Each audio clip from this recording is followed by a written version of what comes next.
Welcome to Inside the Lines, sponsored by Bice Motors. I'm Lizzie Arbogast. Unfortunately, I don't have Scott Hardy with me here today, but I do want to discuss some of the big games coming up tonight. We are 2 weeks into the football season officially, and tonight's one of those really exciting nights because it's region play. Region play begins tonight, so you can sort of, not that the first 2 weeks don't matter, but Coach Smith at Benjamin Russell put it like this: they matter for the progression of how things are going. They matter from a confidence standpoint. They matter from a team building standpoint. But in terms of playoffs, postseason implications, they don't really matter that much. Regardless if you're 0-2, 1-1, 0-1, 2-0, going into this week, this is what really counts in terms of your postseason destination and your ultimate goals for the season. So we have an exciting slate of games tonight. First up, I'm going to talk a little bit about our game of the week, which is Benjamin Russell at Stanhope Elmore. Now, Stanhope Elmore is new to the region. Benjamin Russell kicks it off tonight against the Mustangs. The Mustangs are 1-1 right now. Had a heartbreaking loss against their rival Prattville last week on a last-second touchdown. So I know that the Mustangs are going to be fired up and ready to go and to get that one back, if you will. Stanhope presents a strong defensive front, which is something that the Wildcats saw last week. Obviously, Benjamin Russell had a very difficult time running the ball against Clay Central because of that strong physical defensive front, but they were able to kind of wear them down, got some success in the passing game, and that led to them being able to run the ball a little bit more because Clay Central had to open up their defense as well. So I think that's kind of what we'll see is, once again, put some pressure on Landon Cotney's shoulder at quarterback. He's done a phenomenal job. Coach Danny Horn is really complimentary of Cotney. I had worked with him, obviously, his first 2 years as the starting quarterback, and has seen, I think, like we all have, has seen that growth that he's had, and was really impressed with him. So I would think you would see that again with Landon, getting in early, asserting what he's able to do both with the pass and on his feet.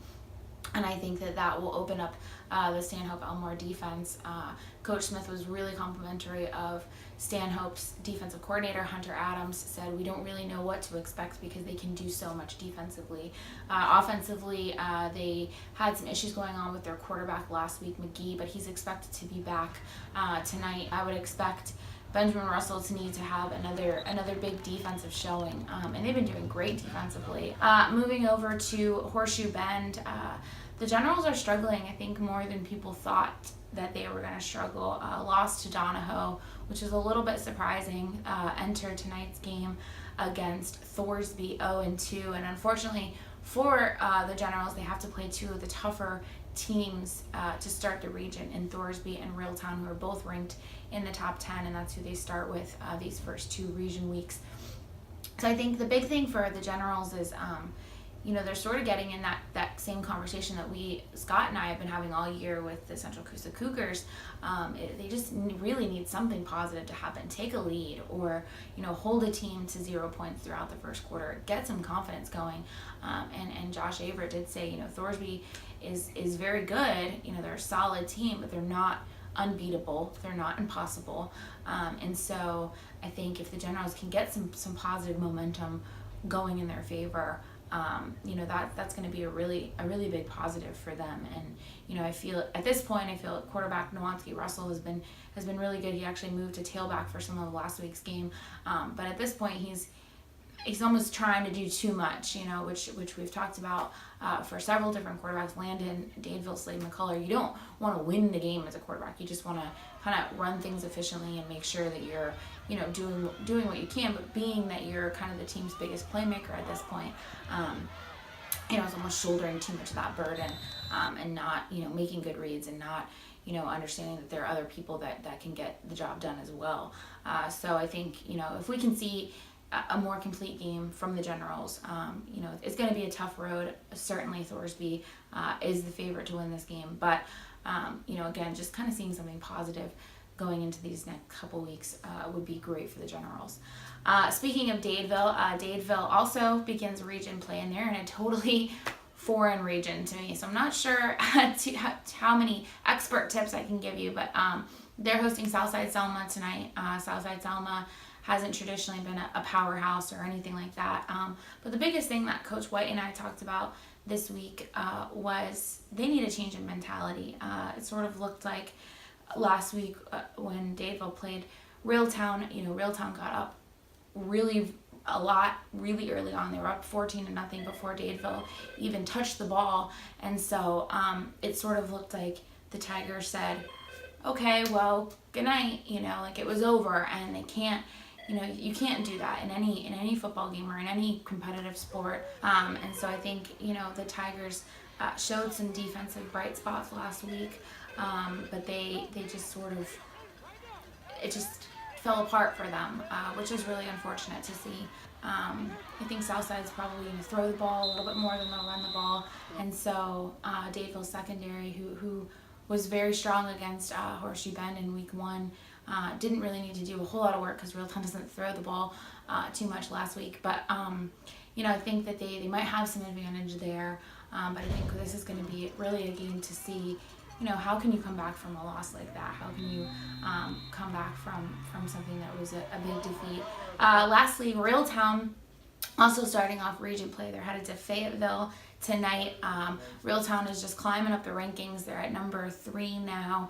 I would think that this will be kind of you hate to say a walk in the park, but it should be a big victory for Reeltown. Unfortunately, the Rebels got the very bad news of Trey Hughley, who will miss the rest of the regular season, likely miss the rest of the regular season, depending on how his rehab goes with a knee injury, which is very unfortunate for them. And but I think the Rebels haven't lost a beat. Trey did not play last week against Danville, and obviously they still were able to put the pedal to the metal and get the job done, and there's no reason to think that they won't be able to do the same thing tonight. I think that the biggest thing is that for Reeltown right now is you can't get complacent. You can't think, oh, we're number 3 and Fayetteville is, wins 2 games a year and we're just gonna walk all over them, because you never want to get at that point. But if I know anything about Coach Matt Johnson, I know that he's got them really laser focused and understanding that it doesn't matter what the rankings say. He even brought up the point that I think he said in 2010, Reeltown unranked was not even in the top 10, didn't even get a vote in the poll, and still managed to make the state championship. So the rankings, I vote in them, I love them, but they don't really matter. Same with these first 2 games. They don't really matter. I mean, they mean something. It's good recognition for the Rebels to be at number 3 in Class 2A in the state, but they don't, it has no bearing on what actually happens on the football field. So our other team in the area, Central Coosa, is on a bye this week, so they'll pick back up next week. But it should be an interesting slate of games. Make sure to join Scott and I live tonight on the Alex City Outlook Facebook page. We'll be at Stanhope, Elmore for the Benjamin Russell game, so we'll definitely keep you guys updated with some more analysis and some more things going on there tonight when we get there. Thank you so much for joining me. Thank you to Bice Motors, our sponsor for this year. I will see you guys tonight.